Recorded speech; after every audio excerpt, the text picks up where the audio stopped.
Welcome to There Is a Method to the Madness. My name is Rob Maxwell, and I'm an exercise physiologist and personal trainer. I am the owner of Maxwell's fitness programs, and I've been in business since 1994. The purpose of this podcast is to get to the real deal of what really works, and most importantly, why things work. Hence the name, There Is a Method to the Madness. Before I get to today's show, I want to thank Jonathan and Lynn Gilden of the Gilden Group at Realty Pros. They are committed to providing the highest level of customer service in home sales. Why don't you give them a shout and figure out what your home is worth? 386-451-2412. It is time to talk about some fitness. I've got some pretty cool stuff to talk about today, I think. At least it is cool to me. It's stuff I'm really interested in, which is like philosophy and the psychology and things like that. I think I've mentioned before that I typically get my topics I want to write or talk about when I'm running, training, strength training. It's really like a form of meditation for me. Exercise, physical exercise is. I mean, I'm a believer in sitting down and doing some form of meditation as well. I think anytime we can eliminate distractions, it's a good thing. But when I run, cycle, when I was swimming, haven't been swimming for a while, still enjoy it, but kind of tough to get to the pool. But anyway, or strength train, I really I focus on the workout. I focus on the sets of strength training that I'm doing, the form, the feel, that good stuff. And when I'm cycling, I'll kind of focus on breathing, cadence, my surroundings. When I'm running, the same thing. I'll focus on kind of my gait, shoulders back, my form, and then my surroundings. But in any event, that's what meditation is. It is focused. People sometimes think that it's the opposite, like you're just kind of like drifting off, but the reality is like it's a focus. So when people sit down and meditate, they'll focus on a mantra, whether it be their breath or a word or a symbol or something like that. Or some people use visuals, but none of us can do it perfect. We all, get distracted. But the point is we focus on something. So when I do that, I find that, good ideas come into my brain. Like that's, at least I think they're good, but things I haven't thought about or things I want to explore, and I'll kind of like ruminate on them a little bit. And what I'll typically do is if it really interests me or something I want to look up, I will write it down immediately on a little notebook I keep with me for such reasons. And then I'll explore and do some research, and then I'll either write it up and talk about it. So that's how I usually get my topics. Sometimes I'll get questions from people, and I really enjoy those, by the way. But anyway, that's how it happens. Or sometimes I just really feel like there's something that needs to get out there because there's some misinformation going on out there. So today's topic is kind of like, where do we find the balance? I'm just going to have to back up and give you a backstory so you know what I'm talking about. Particular podcast I was listening to, and then I started thinking about what the quote was. But basically, there's a quote by a guy by the name of Diogenes, and he was from the philosophy of cynicism. And it's not what you think. It's, at least, I don't know, maybe you do know what it is, but like before I did some research on it, you think of a cynic as kind of a person that sees the negative side of things all the time, or, the glass is half empty. And maybe that's what the definition means to an extent. But what the school of philosophy was with them is that they were really believed in the goal of life was to achieve virtue. They believed that you should live simply and live in agreement with nature. Maybe that's where cynicism came from, because they didn't think like the stuff at the time that other people thought was valuable, money of sorts or wealth or good things. Like, I don't think they put much value on that. Their whole value was on to achieve virtue. Your reputation with others mattered more than like what you thought your achievements were, so to say. So that was what the school of cynicism believed in. And one of them that's the most famous of the cynics was, as I said, Diogenes. Now, he lived, according to research, from 412 BCE to 323 BCE. So that's not a very long life, is it? But anyway, he was born in what was then or now Turkey, and he later moved to ancient Greece, where it seems like all of our great philosophers have come from. He came after Socrates and before Marcus Aurelius. So Plato was a student of Socrates, and Socrates was maybe what we think of as the first philosopher. So then Diogenes and the Cynics came, and then later the Cynics kind of turned into Stoicism, which is a different belief system from the Cynics. But anyway, this is all going to make sense in a minute. So if I back up again even further, so with Socrates and Plato, they were huge believers in physical fitness. Like they thought that one of the most important things you can do is to reach your potential physically in life. Like Socrates and Plato believed that was essential. Like one of the whole goals of life was to master your physical body. So they put a high precedence on people that were physically fit. So they thought at the time, like the wrestlers and the runners and whatever forms of athleticism, plus just your physique, like bodybuilding, I don't doubt they called it that, but they believed the physique meant something. So they were big into that. Not only that, if you've studied Socrates and Plato, you know that they did or stated and taught a lot of good things, but they were definitely of the physical fitness realm. And I think that is a great thing. I'm obviously a proponent of that. I own a gym. I've been a personal trainer for almost 32 years. I've been exercising and working out myself since the age of 17, with, no gaps in there, a couple injuries here or there, surgeries, but no, I continue to work out. So it's a huge, huge, huge part of my life, obviously. But I'm going to play devil's advocate here just based on what old Diogenes said. So Diogenes came after Plato and Socrates, before Marcus Aurelius, and he said this, all right? He said that true champions train to fight against hardships like hunger and cold, and they don't compete for titles. He went on to say that he thought that runners, I guess, was the big sport back then. Real interestingly, by the way, they didn't believe in running around a track back then. This is probably neither here nor there, but I found it really interesting when I studied some of the philosophy of training in sports.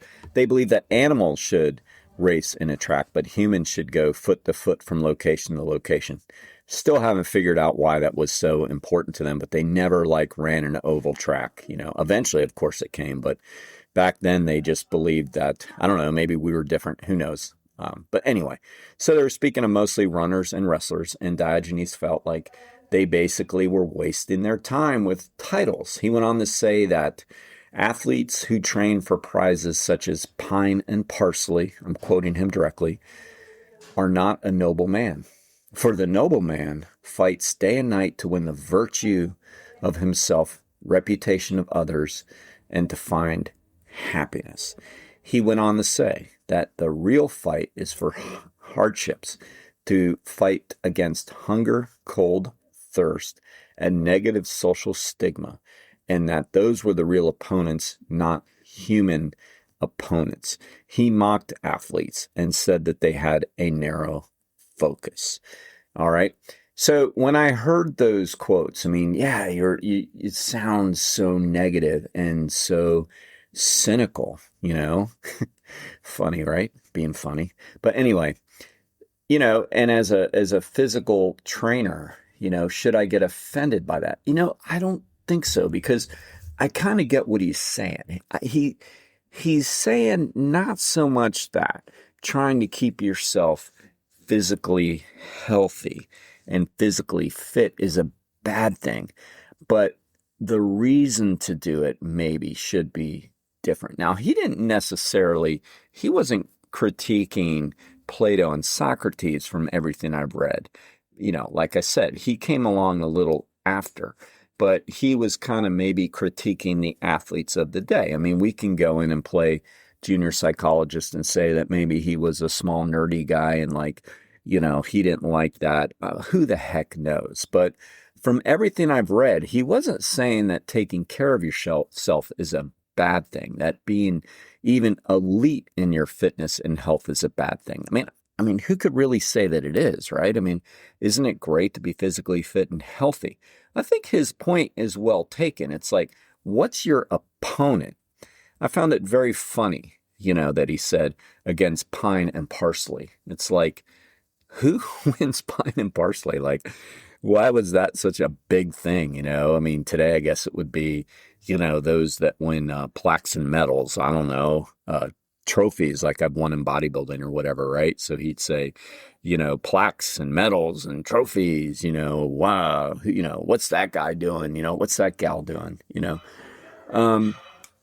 And I think what he was saying was like, at the time there was, and there's probably still is, of course there is, there's just not as much in us industrialized nations, but as the hunger, the cold, and the thirst. I mean, obviously, we still have a percentage of the population that experiences that sadly on a daily basis, but like it's not a thing that the general population worries about as much. So his point was like that's the opponent. How do we make sure that we don't become too hungry, too cold, too thirsty? How do we keep our reputation up? So for Diogenes and the Cynics, that was really important. How do we make sure that we don't have this negative stigma? Maybe it's a wrestling champion, but the guy's just an alley cat, or he's just, no offense, I love cats. I think you get the reference, but guy's just not exactly the most honorable person in the world, or, maybe the female runner was an elite runner, but maybe she had this reputation for being a thief or a cheater, he was saying that it's those things that matter more. So when I heard that quote, I was really intrigued, and I wanted to read more about it, because I do often kind of think that, not that bad, but it just seems like sometimes that's people's only focus, They worry so much about the accolades. The social media has made this so much more prevalent. I don't think it's a new thing. I just think that the way we see it is new. Social media isn't that old. So I just think it's we see it so much more. But I do think that this has been going on for a long time, and we'll just see people that are so wrapped up into a place in different races, or how they did at their CrossFit competitions, or whatever, I mean, those just seem to be the biggest things I see. I guess they're the most popular sports. I imagine it could happen with tennis titles. And look, don't get me wrong, and I'm probably calling out myself here too. I mean, I've been caught up in that, where it's like, this matters, but it's like, it really doesn't matter. And I don't think Diogenes is saying, as I said, that it's a bad thing. And I don't think it's a bad thing. I think if you go somewhere to compete, I've always say that, I believe we should always give our best. We should always give our best. I don't believe in racing necessarily the guy next to me. It's kind of silly, right? It's not a fair race ever, is it? You don't know their surroundings.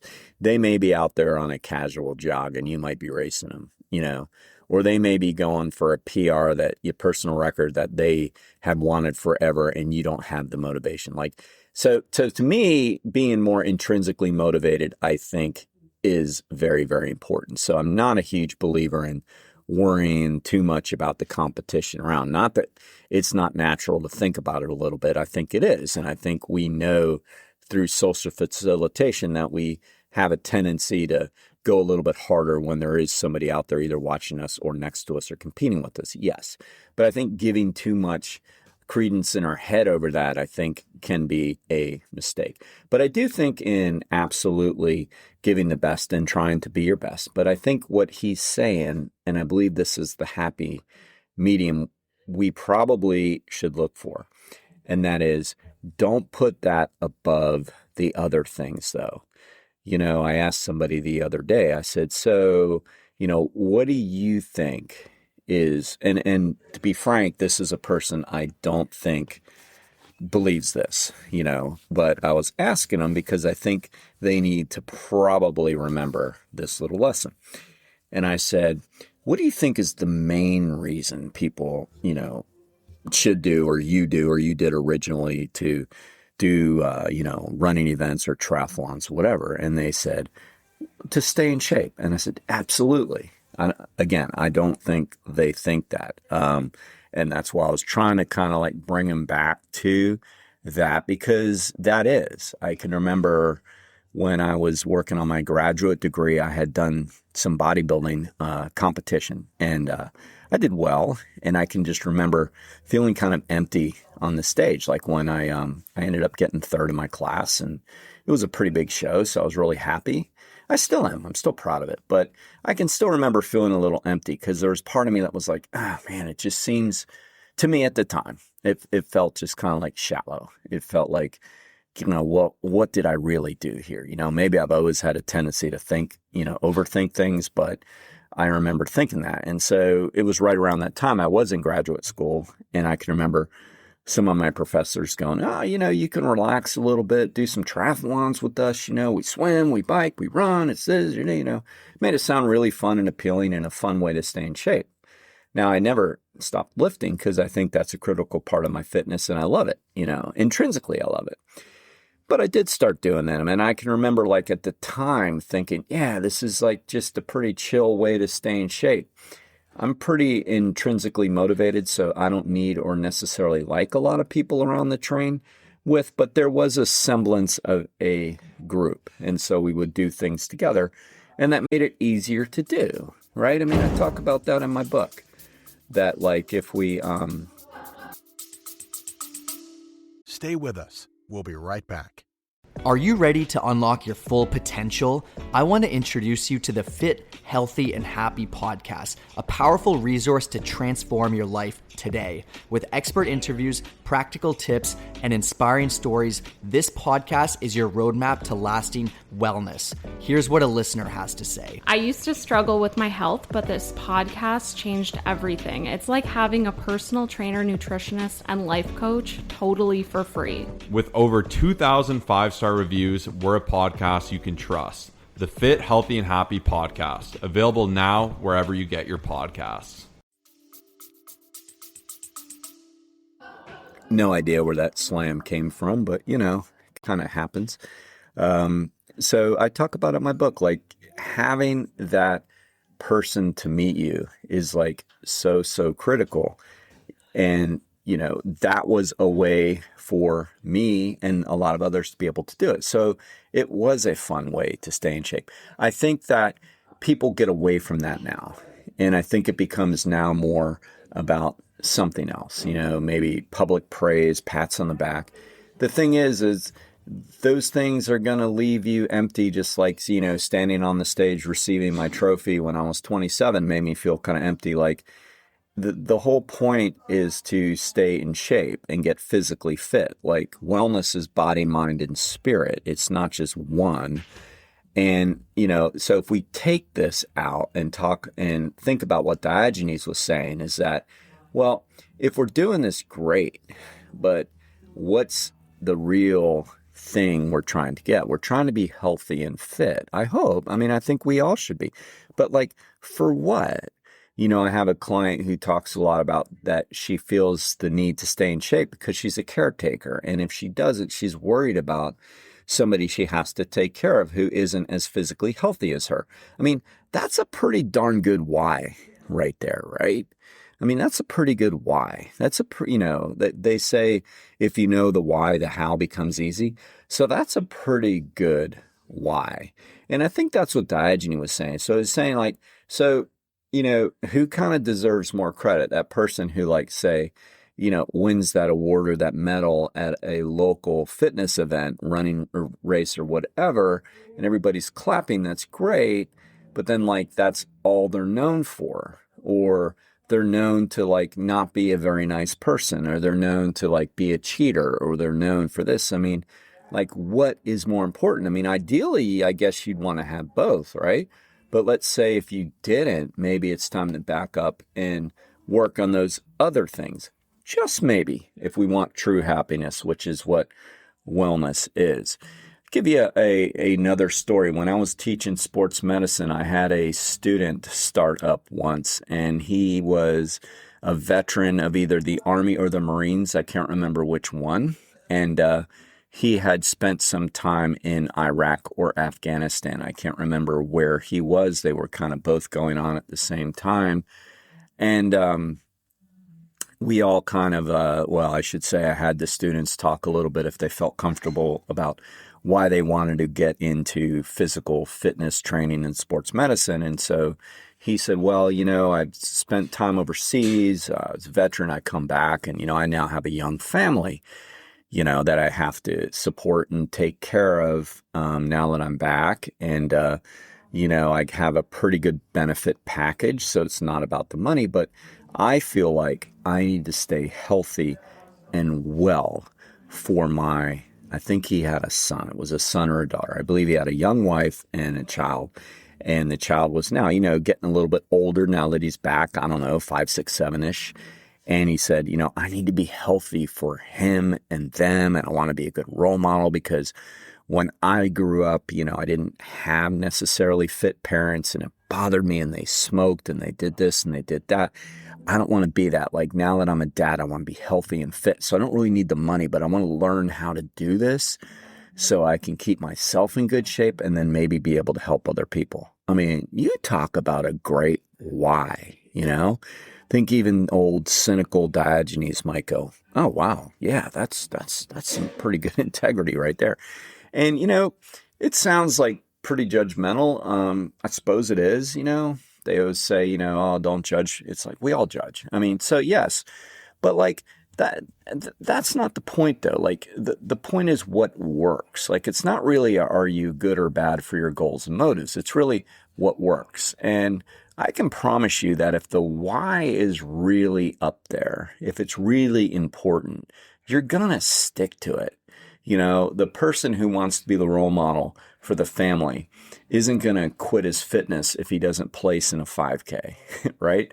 The person who knows they have to be the caretaker because they're the healthier version of a family and, they have people that depend on them, they're not going to quit their fitness training because they don't place in an event. They're going to keep going because they know the big picture is this, right? So I've never met old Diogenes, but I could imagine if I had a conversation, that's how he would say. He would say, I want people to just think about the big picture and not the small picture. And just maybe if their winning isn't leading to greater integrity or reputation, then maybe they should spend a little more time on that aspect of it. All right. As I said, one of my favorite topics is psychology, philosophy, sociology. It's all good stuff because, again, I can say it, and I'm going to say it again. Like, if you know the why, the how is easy. I mean, you can go on ChatGPT and you can easily say, program me a 5-day-a-week or 2-day-a-week or 3-day-a-week exercise program. And it will. I mean, it'll do a damn good job too. I mean, I don't feel insecure at all about it. I'm like, whatever, it's like, because that's not the point. It's like people need people. People need other people around. But that program's not going to do you any good if your why doesn't matter. I promise you that. It might work for a week or two. But until you really sit down and go, okay, so why am I doing this? And have a good answer for that. And it better not, I mean, I'm just telling you right now, if it's superficial, it's not going to last. It's not going to last. And it's not going to be fulfilling. So like, if you know your why, the how comes easy. All right. So let's all be positive about that and thank Diogenes for his cynicism and being funny. All right. See you next time. All right. Thank you, everybody, for listening to today's show. I really appreciate it. I want to remind you to please hit automatic download. It really helps me and it helps the show. And now I'd like to thank Overhead Door of Daytona Beach, the area's premier garage door company. They have the best product and the best service. I personally vouch for Jeff and Zach Hawk, the owners. They are great. They're going to get you exactly what you need. So if you have any garage door needs, give them a shout at 386-222-3165. And now I'm very excited to add another sponsor.